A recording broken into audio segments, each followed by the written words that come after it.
अस्सलाम वालेकुम, मैं हूं फ़याज़ महमूद एक्सप्रेस न्यूज़ के लिए। और इस वक्त हम बात करेंगे इस्लामाबाद हाई कोर्ट में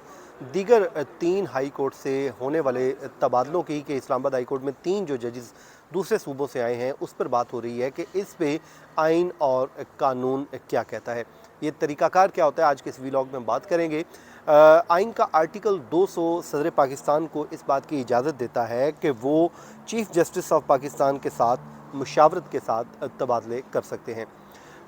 अगर इस तरह का जब तबादला होता है तो जिस जज का तबादला किया जा रहा है सबसे पहले उससे उसका कॉन्सेंट मांगा जाता है कि क्या वो तबादले के लिए विलिंग है या नहीं। उसके बाद उस मुतलका हाई कोर्ट के चीफ़ जस्टिस की जो है मुझसे मुशावरत की जाती है कि क्या वो इस बात पे एग्री करते हैं कि अगर इनका तबादला कर दिया जाए तो उनका भी कॉन्सेंट मांगा जाता है। फिर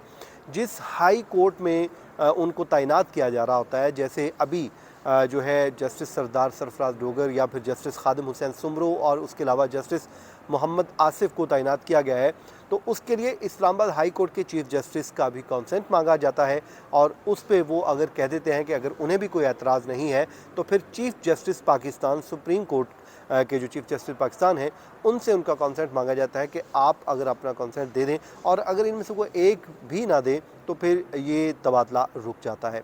अब क्योंकि जो है फिर उसके बाद सदर मुमलिकत जो है वो भी उनका भी इख्तियार है, अगर वो ना चाहें तो नहीं होता, लेकिन आर्टिकल 200 उनको इख्तियार देता है कि वो उनके साथ मुशावरत के साथ ये ट्रांसफ़र कर सकते हैं। तो ये एक तरीक़ाकार मौजूद है। अब अगर माजी की बात की जाए तो इस्लामाबाद हाई कोर्ट में हमें जो है तारीख़ में इसकी एक नज़ीर मिलती है, जिसमें जस्टिस सरदार मोहम्मद असलम को, जो लाहौर हाई कोर्ट में खिदमात सरअंजाम दे रहे थे, उसके अलावा उनको फरवरी 2008 में इस्लामाबाद हाई कोर्ट में ट्रांसफ़र किया गया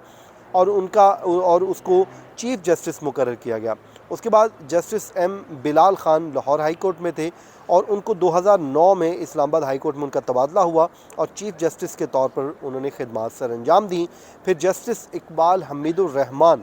को भी लाहौर हाई कोर्ट से ट्रांसफ़र किया गया और उन्हें 18वीं तरमीम के बाद इस्लामाबाद हाई कोर्ट का चीफ़ जस्टिस मुकर्रर किया गया। इस्लामाबाद हाई कोर्ट के जजों का जो ख़त जो अभी उन्होंने लिखा था उसमें जो तहफ़्फ़ुज़ात का इज़हार किया था, तो उस हवाले से ये चीज़ें अब सामने आई हैं कि ये एक माजी में नज़ीर भी मिलती है।